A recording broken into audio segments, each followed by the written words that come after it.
नमस्कार, स्वागत है आपका मनदीप महेंद्र शो में। आज बात करेंगे, कल राहुल गांधी जी आ रहे हैं सद्भाव यात्रा में और जो कांग्रेस ने सभी को निमंत्रण दिया है।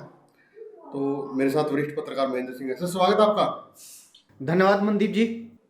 सर, कल राहुल गांधी जी आ रहे हैं सद्भाव यात्रा, जिसको ये कहा गया था कि ये यात्रा निजी यात्रा है। अब सभी जो कांग्रेस के नेता हैं किस मुंह से वहां पे स्टेज पे खड़े होंगे, एक देखने वाली बात होगी। पूरे हरियाणा के अंदर यही चर्चा है सर। ये मनदीप जी है ना, बहुत सारे नेताओं के लिए कांग्रेस में असमंजस की स्थिति पैदा कर दी है इस एक फैसले ने। कायदे से होना तो ये चाहिए था कि अगर विपक्षी पार्टी के कोई बड़े नेता हरियाणा में आ रहे हैं तो चर्चा ये हो कि भाई कितनी मजबूती पार्टी को मिलेगी, बीजेपी के लिए क्या कुछ कोई नई मुश्किल या कोई नया बयान वो दे के चले जाएंगे।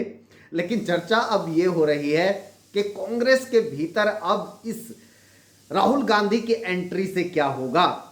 तो विजेंद्र सिंह ने जो ये मतलब हालात पैदा कर दिए हैं बहुत सारे नेताओं के लिए, और बहुत सारे नेताओं का मतलब पता है क्या है, जो तमाम पदाधिकारी हैं, लगभग लगभग सारे एमएलए हैं, क्योंकि कुछ ही विधायक हैं जो उनकी यात्रा में शामिल हुए अब तक, जिन्होंने उनकी यात्रा का समर्थन किया, कुछ ही विधायक, गिने चुने हैं, ज्यादा नहीं। तो सारे के सारे तो विधायक हो गए।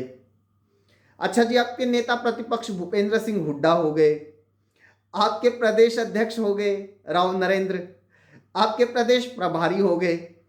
मतलब वो तमाम लोग जिनको अपॉइंट खुद एक तरह से राहुल गांधी ने अपॉइंट किया है कि आप जाइए हरियाणा कांग्रेस को संभालिए, अब उन्हीं के लिए एक पसोपेश की स्थिति, एक असमंजस की स्थिति, एक असहज स्थिति खुद राहुल गांधी ने ही खड़ी कर दी है। पूरे हरियाणा के अंदर रोस्ट किया जा रहा है सर आज नेताओं को।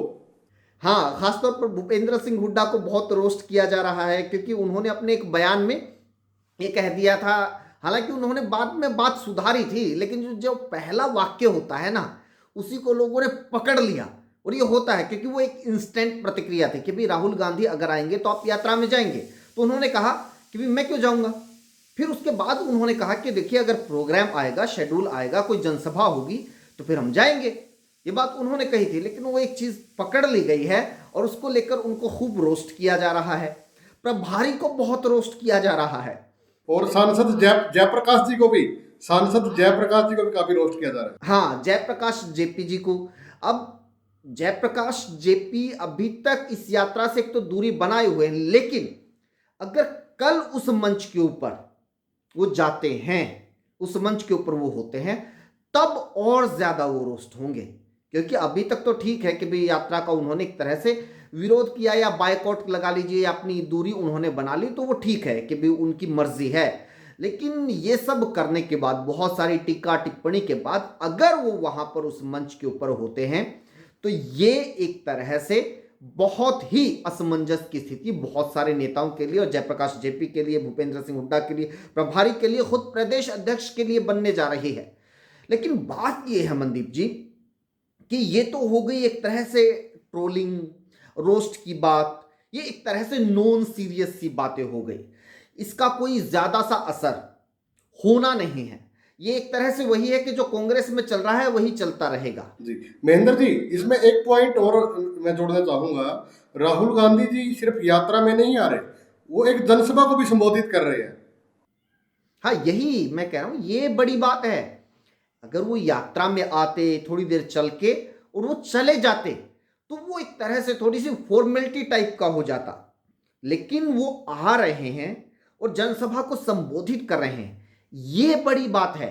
और जो जनसभा को संबोधित कर रहे हैं, इसी ने, जिन नेताओं के हम नाम ले रहे हैं, इसी ने उनको इस सिचुएशन में डाल दिया है। क्योंकि मंच लगेगा तो फिर वहां पर एक पार्टी का प्रोटोकॉल हो जाता है, उन सबको जाना पड़ता है। बाकायदा एक लेटर पार्टी की तरफ से, प्रदेश अध्यक्ष की तरफ से जारी कर दिया गया है इसके बारे में।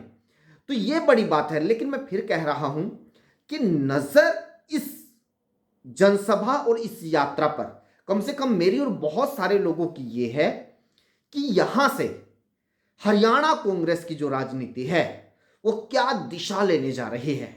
इस मंच से हरियाणा कांग्रेस के जो नेता हैं उनको क्या मैसेज दिया जाने वाला है।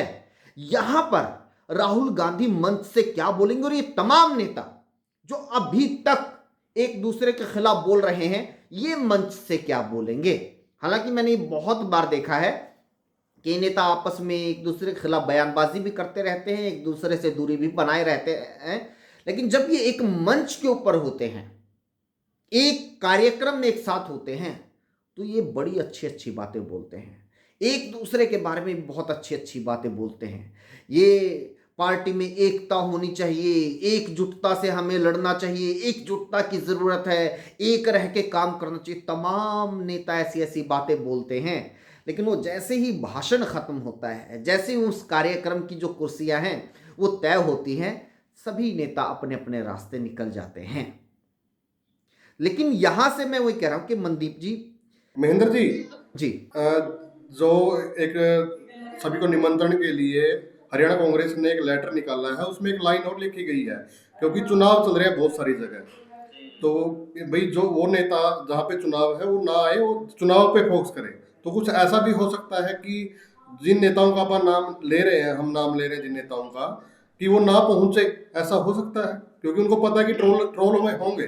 दो चीजें हैं, एक तो ये बहाना अच्छा है और दूसरा ये बहाना जेन्युइन भी है, क्योंकि देखो चुनाव जरूरी है भाई। जो नेता अगर कोई चुनाव का बहाना भी बनाए, और खासतौर पे जो आपके इलेक्शन लड़ रहे हैं, आपके उम्मीदवार हैं, या किसी की कहीं पर विशेष तौर पर ड्यूटी लगी हुई है कि आपको इलेक्शन संभालना है, अगर वो बिल्कुल एन वोटिंग से पहले एक दिन, क्योंकि ये बहुत क्रूशियल दिन होता है चुनाव प्रचार के बाद, जो माइक्रो मैनेजमेंट होती है, जो बंद कमरों की बातचीत होती है, जो टेबल के ऊपर बैठकर गुणा भाग होता है, वो बहुत क्रूशियल दिन होता है। अगर उस दिन आप छोड़ के एक जनसभा के पीछे लग जाएंगे तो ये एक तरह से, ये भी पार्टी विरोधी एक तरह की गतिविधि है, क्योंकि अंतिम तौर पर ये जो जनसभा हो रही है, ये जो यात्राएं हो रही हैं, जितने भी ये राजनीतिक कार्यक्रम हैं, उसका जो अंतिम पड़ाव है वो तो चुनाव ही है ना। और चुनाव में अगर आप पार्टिसिपेट नहीं करेंगे, उससे ही आप दूरी बना लेंगे और एन मौके पर दूरी बना लेंगे, तो फिर ये जस्टिफाई नहीं कर पाएंगे आप इस सिचुएशन को। तो ये जो लेटर में एक जो लाइन लिखी गई है वो सही है, बल्कि अगर ये नहीं लिखते तो पशोपेश की स्थिति हो जाती कि यार सभी को कहा गया है, लेकिन अगर ये लोग नहीं गए तो फिर उनके ऊपर वही मुहर लगती कि भाई ये तो विरोध के तौर पे नहीं गए, ये तो जानबूझ के नहीं गए, जबकि ये जेन्युइन प्रॉब्लम है, जेन्युइन बहाना है, ये तो वहां पर जिम्मेदारी निभानी जरूरी है। अब यहां से मंच से क्या कुछ बोला जाता है, यहां से राहुल गांधी क्या संदेश देते हैं, क्या ये जो तमाम नेता हैं, और खासतौर पर मैं तो इनके वर्कर्स की बात करना चाहता हूं। अब जो कह रहे हैं कि मनदीप जी ट्रोल हो रहे हैं, ये ट्रोल करने वाले ज्यादातर पता है कौन है? ये कांग्रेसी हैं। कांग्रेस के ही नेताओं को ट्रोल कर रहे हैं। ये भी एक बड़ी बात है। हाँ, ये मैं वही कह रहा हूं ना, कांग्रेस के नेताओं को ट्रोल कर रहे हैं।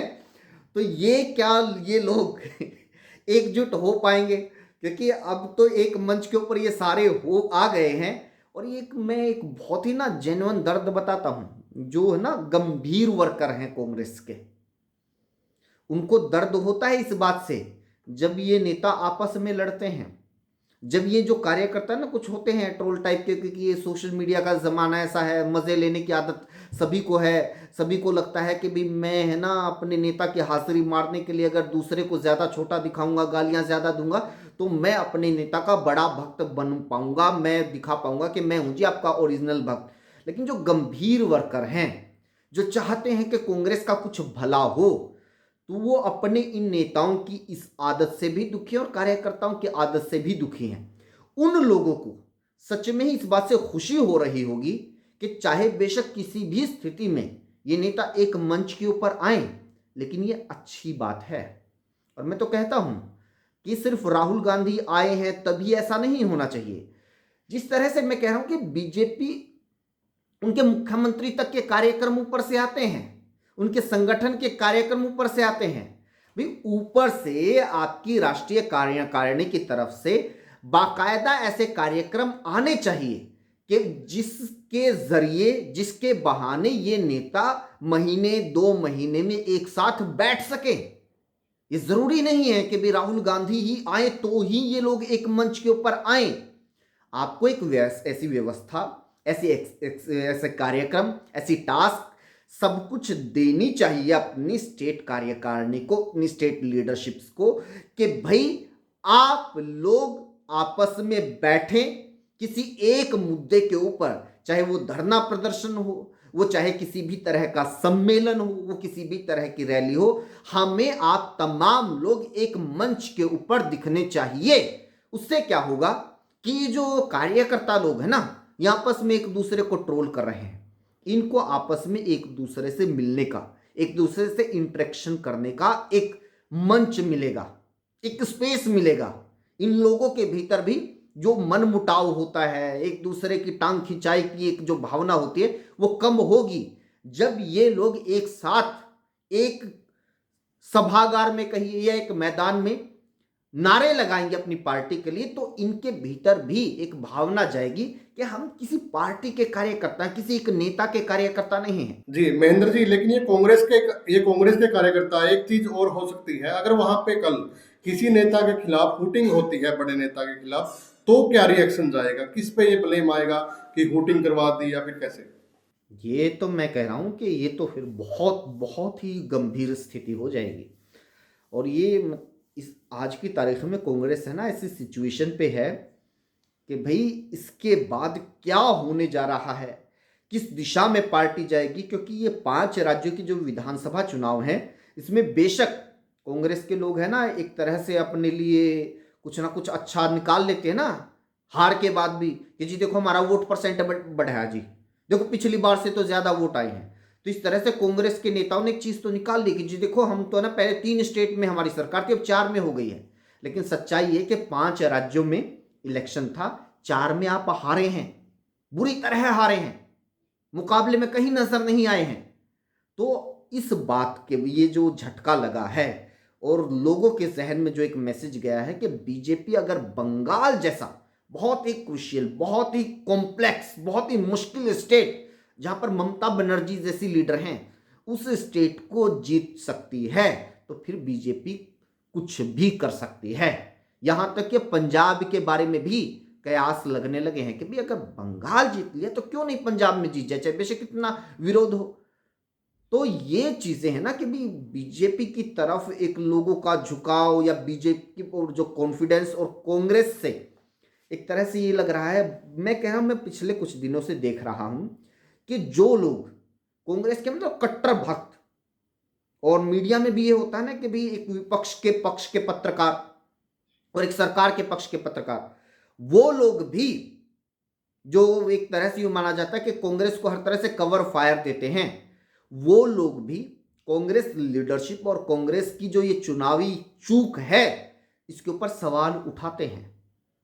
तो यहां से कांग्रेस एक नए मोड़ के ऊपर खड़ी है। अब उस मोड़ से कोई वो रोंग टर्न ना ले ले, इससे कोई रास्ता भटकने वाला टर्न ना ले ले, तो ये बहुत ही मुश्किल स्थिति है। एक तरह से तलवार की धार के ऊपर चलने वाली बात है। आपने जिस तरह से, क्योंकि आपके जहन में भी आया होगा ना कि भाई ये स्थिति हो सकती है, क्योंकि आपको भी पता है ना कि ये जो नेता एक मंच के ऊपर आएंगे, इनके दिल में कोई मतलब सद्भाव नहीं पैदा हो गया है एक दूसरे के प्रति। एकदम से ये नहीं हो गया कि नहीं जी हमारी यात्रा है, पार्टी की यात्रा है, हमारे नेता की यात्रा है, हम उन्होंने बुलाया है हम जाएंगे, ऐसा नहीं है। और ना ही इनके कार्यकर्ता में कोई ऐसा लगाव है कि जी हम एक पार्टी के कार्यकर्ता हैं और हम तो पार्टी के लिए काम करेंगे, इनकी मजबूती के लिए काम करना ही हमारा मकसद होना चाहिए। तो ऐसी सिचुएशन के बीच में ये कार्यक्रम हो रहा है और सबसे बड़े नेता पार्टी के मंच के ऊपर होंगे, तो सभी की बहुत पैनी नजर है कि यहां से क्या संदेश कांग्रेस देती है।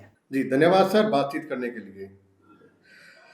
तो वीडियो को ज़्यादा से ज़्यादा आप लोग भी शेयर करें और आप लोग भी बताएं कि इस यात्रा के बाद कांग्रेस किस मोड़ पे खड़ी होगी, और क्या गोकुल सेतिया विधायक जी या फिर और सब साथी विधायक हैं, सांसद हैं, नेता प्रतिपक्ष हैं, तो क्या वो इस मंच पे मौजूद होंगे, देखने वाली बात होगी। धन्यवाद।